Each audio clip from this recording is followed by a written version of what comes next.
Hello, everyone. This is Andrea Pauls Backman. I'm the CEO of the Les Turner ALS Foundation, based in Chicago, Illinois.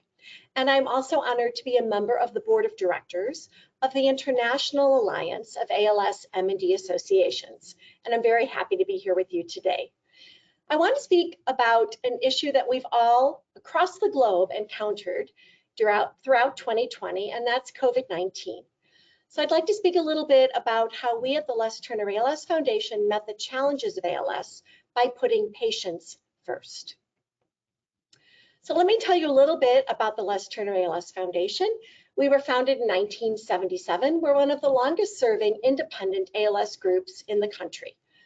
And really we focus on three aspects of how we approach ALS. We focus what we call the 3 Cs: care, community, and cure. And I want to speak with you about how we've been able to pivot our offerings to a new virtual format in 2020. One of the things we do very robustly is our relationship with Northwestern Medicine. We've had a 40-year relationship with Northwestern, funding ALS research and supporting clinical care. We began the Les Turner ALS Center several years ago, led by approximately 70 individuals working on research and clinical care. It is led by the director of the Les Turner ALS Center, shown here, Dr. Robert Cal. So let me tell you a little bit prior to COVID, how we operated and what we were able to achieve. As you see, over 2019, which was a fairly typical year for us, we had over 900 appointments at our Lois and Celia ALS Clinic, which is part of the Les Turner ALS Center at Northwestern.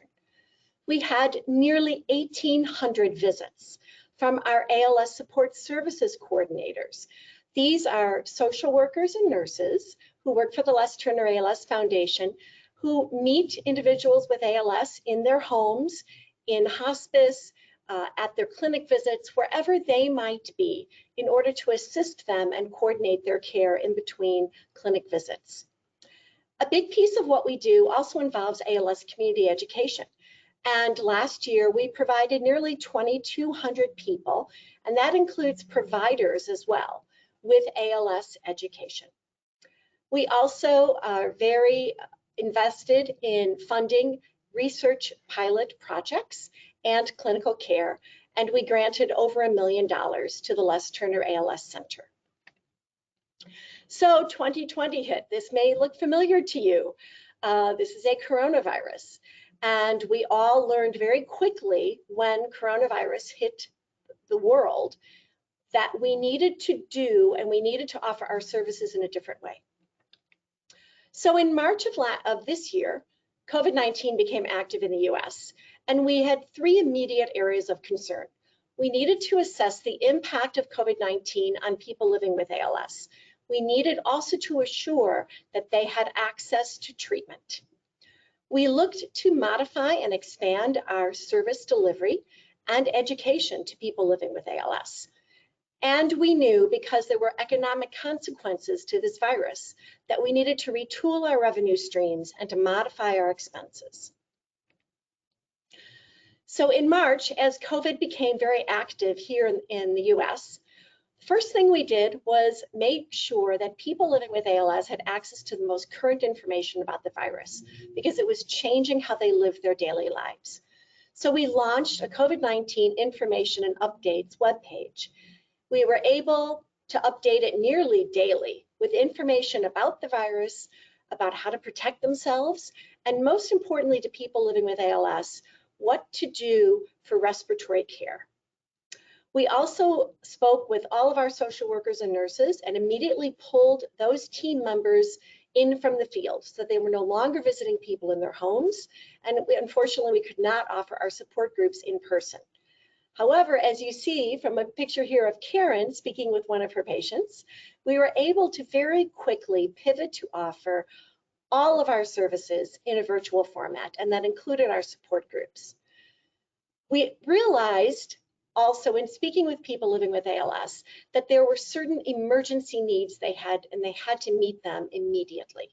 So we went to our donors, we established a COVID-19 emergency fund, and we were able to issue checks to people living with ALS for very basic needs, for medication, groceries, anything they might need just to get them over the hump. So throughout the spring in this country, there were regional mitigation efforts. Parts of the country were closed, parts of the country were on full lockdown, other parts were fully open.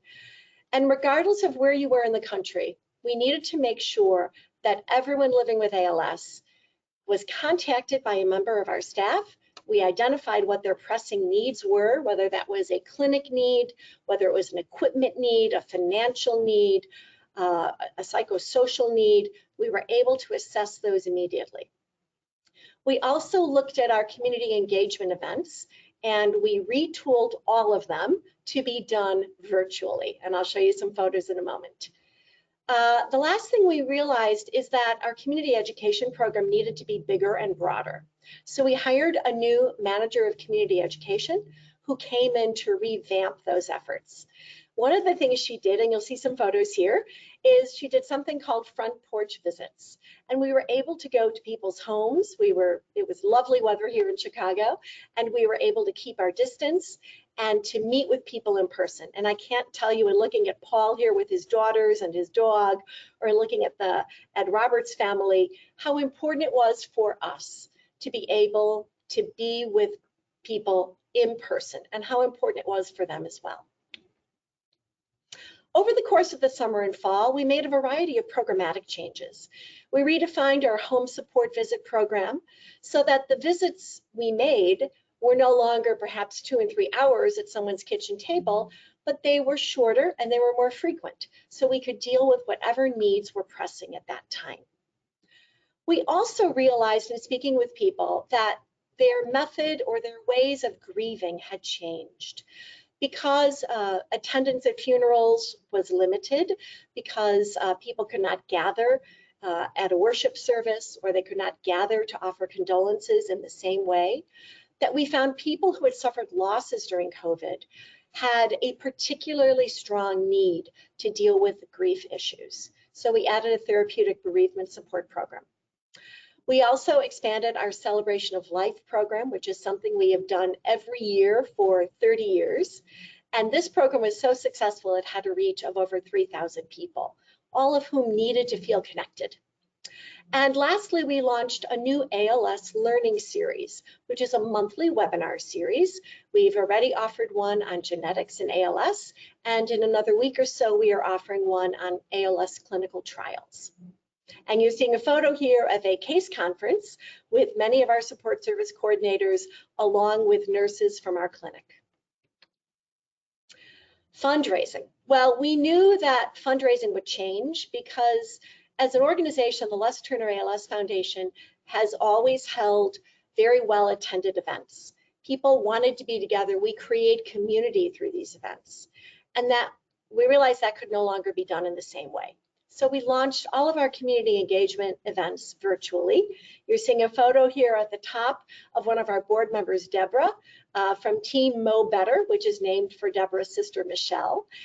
Deborah and her friends were able to walk in their neighborhood, as did well over 120 different teams in the Chicagoland area for our ALS Walk for Life. It was a tremendous success, and we were very grateful that people still wanted to be a part of the community. We also reached out to our major donors and started on a very quiet sustainability campaign. And we were very pleased to see that our major donors raised approximately 20% of our budget, just wanting to help us out, to get us through the year. And we very carefully cut expenses so that we were able to stay very healthy from a revenue perspective. There's also a photo here of our All In for ALS Casino Night that was just offered recently through our Young Professionals group.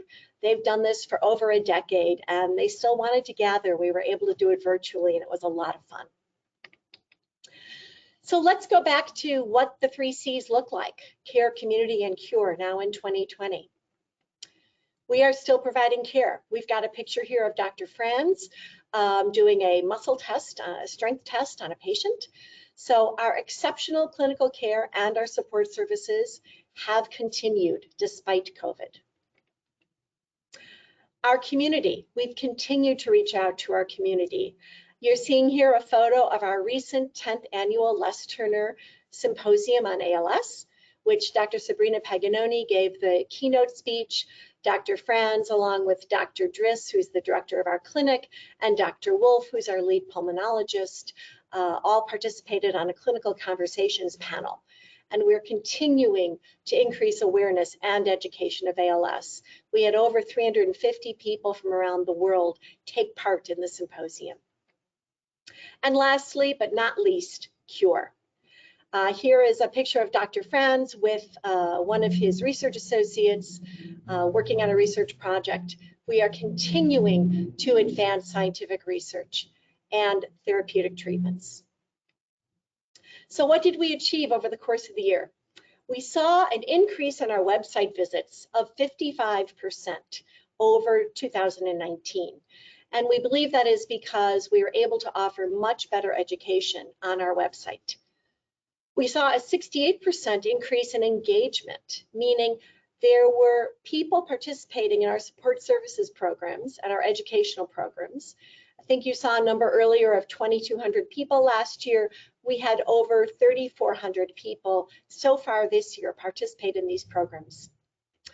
We saw an increase in personalized support visits, over twice as many visits. We've more than doubled our visits over this time last year by reaching out in new and innovative ways. And our net operating results have increased by well over 3 times. So we were very pleased with how the bottom line looked as well. And we were able to grant 38 individuals emergency relief grants to help them throughout the pandemic. And so we see that our vision, like all of you who are working to combat ALS across the globe, has not changed. We still have a vision of a world free of ALS. I want to thank all people living with ALS, whom we are honored to support, and thank you for your time today. I'll take questions.